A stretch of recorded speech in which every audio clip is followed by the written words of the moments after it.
Hey coaches, what's going on? It is Coach Beast here with another video, and I have a really good one for you today.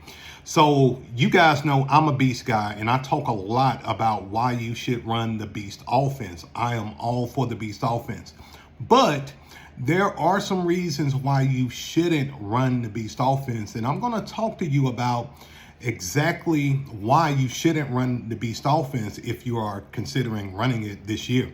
And before I get deep into this topic, do me a solid, like and subscribe to my channel. If you haven't already, you'll be doing me a big solid.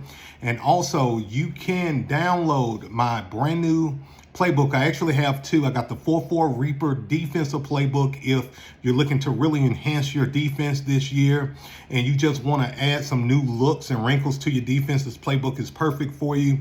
And also my Beast offensive RPO playbook. And this playbook is actually going to combat against some of the things that we're going to talk about here in the video. So with that being said, let's get into it. So first things first, again, you guys know that I'm a Beast offensive coach, and I've ran the Beast formation with other formations like the jet, the spread, twin set, I formation. I've ran the Beast with that. And I've also ran the Beast offense exclusively.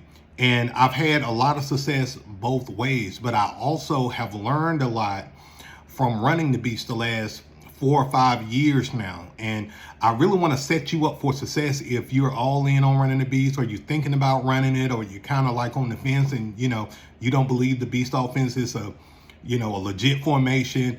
Hopefully what I tell you about it, and this is some no BS insights about the formation, hopefully I can really kind of help you come to your own conclusions about it. So the number one reason I say the Beast offense isn't for you is if your team has not bought into blocking. That's number one, okay? You want to, on day one, emphasize the importance of blocking, and you want your team to be the best blocking team in the league, hands down, okay? If you have a team that is so-so on blocking, they won't block for their life, they just don't believe in it, they want to do hero ball, everybody's just kind of individual, the Beast offense won't work, okay? It won't work in the way that you want it to work. Let me put it like that. What I love about the Beast offense is that if you got an average team, if you coach and train those kids to function as one unit, the Beast offense is virtually unstoppable, and you can dominate games with a very average team because your unit will literally play as one unit. But if you got a team where everybody, don't get along, there's not a lot of chemistry, everybody want to play hero ball, okay, you're going to have some problems. It's really going to affect, the overall productivity and efficiency of the formation.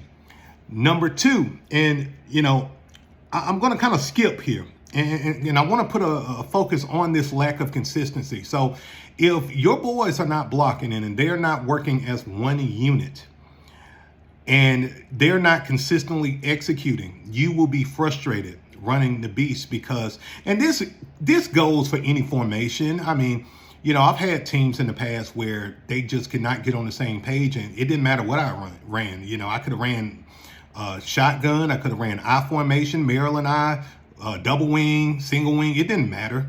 If your team is not consistently executing, it can affect the effectiveness of any formation. But with the Beast formation, it can definitely affect it. And when I ran the Beast with my team last year, I had a lot of players on the team who wanted to play hero ball, and they take plays off. And it's crazy. I had one of the biggest O-lines that I ever had. I had my smallest guy on the line was probably 190 pounds. My biggest guy on the line was about 275. But the problem was the guys just could not play as one unit. At the youth level, I never put full responsibility on the players. I put it on the coaches. I put it on the culture. I put it on the parents as well. But, when your team, and this is why I put such a major emphasis on mindset, chemistry, teamwork, hard work, adversity. I put that into the DNA of my new players when they come in from day one. It's so important. I put that in on my players. I put that focus in on my parents and my coaches. If we don't function as a unit, we got a problem. If we're not consistent, that's a problem. And, in all transparency, I think consistency was a big issue with my program, last year. You had parents not bringing their kids to practice. You had parents not wanting to bring their kids to games. You had parents just not bought in, to just the process and the program. And, there was a lot of factors, built into that as well, but it affected our play on the field. And again, when you got kids who are not showing up for practice, but they show up for games, or if you have kids show up for practice, but don't show up for games because they're dealing with issues at home and things of that nature, it just affects the overall productivity of things. So if there's a lack of consistency, you may have problems running the Beast offense. And number 3, lack of versatility. And, I'm saying lack of versatility, but I'm kind of going to be speaking out of both sides of my mouth with this, okay? If you install the Beast offense and you run the base set, okay, good teams will adjust and can adjust. It doesn't mean that they will stop the Beast offense, but what that does mean, if they're a good team, they may stiffen up a little bit, and it may be more difficult for you to run the Beast offense. Let's say in the first half of a game, you may be averaging 8 yards a carry. If it's a good team you're playing against, they stiffen up, that those 8 yards a carry may drop down to 4 or drop down to 3. So you're still very productive, in what you're doing, but you're not as productive. Now, this is especially if you're just running the base set. That's why I created my playbooks. That's why I created the Beast Offense RPO playbook, because what it does is it spreads defenses out. It makes defenses very unbalanced. And it's a great complementary piece to the base set. You can dominate games with just running the Beast, but you can absolutely obliterate your opponent and dominate your opponent if you have the RPO set and you're able to get that ball into space. You're able to create misdirections, orbit motions, jet sweeps, the whole 9 yards. Use your H-back. It's just bananas what you can do when you mix the base set of the Beast offense with the RPO set, or even the super sets that I have. Again, if you want that playbook, the RPO set is going to be in the description box below. But, I get excited about this because I know for a fact I was averaging 45 points per game just running my base sets. That means the base, the wide, and the spread sets.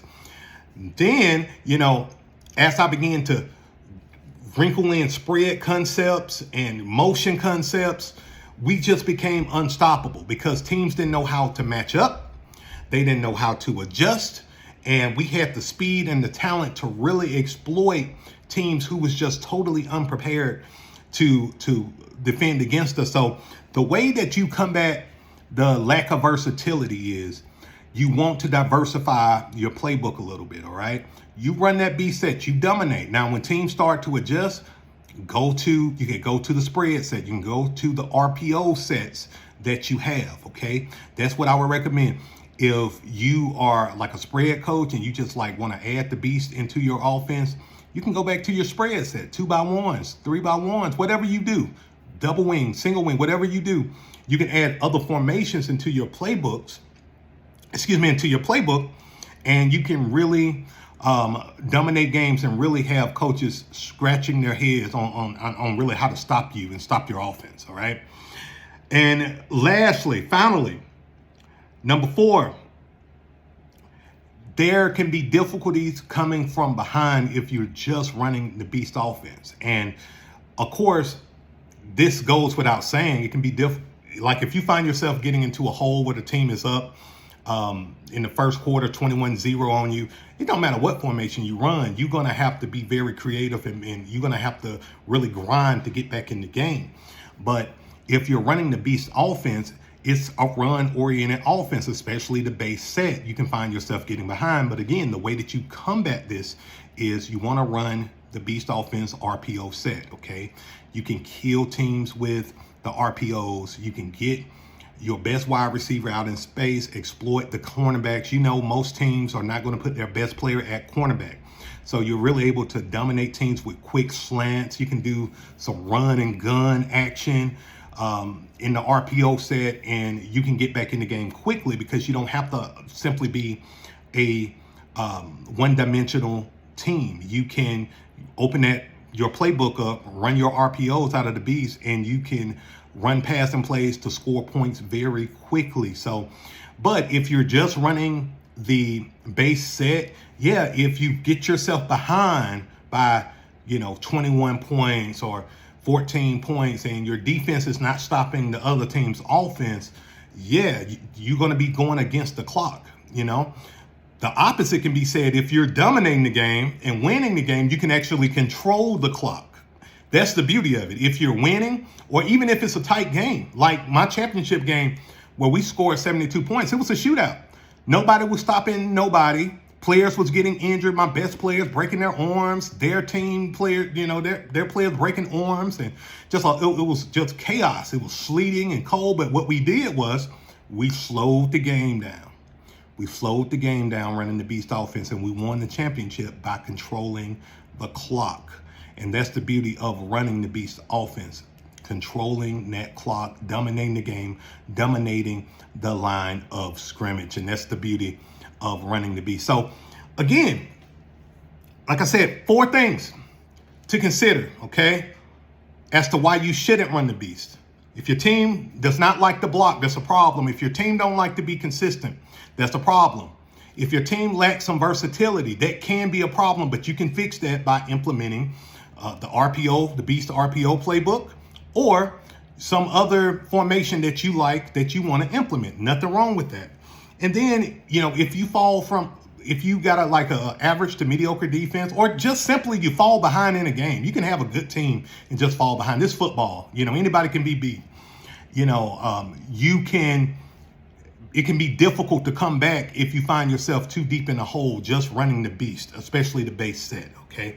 So, Coach, that's it. That's all I got. I hope you got value out of this video. If you did, do me a solid, hit that like button, subscribe to the channel. I would really, really appreciate it. Again, if you want my Beast Offense RPO playbook, go in the description box. You can get that. You can also get my 4-4 Reaper Defense playbook, and it's in the description as well. And remember, be great, have fun, and Beast out. Peace.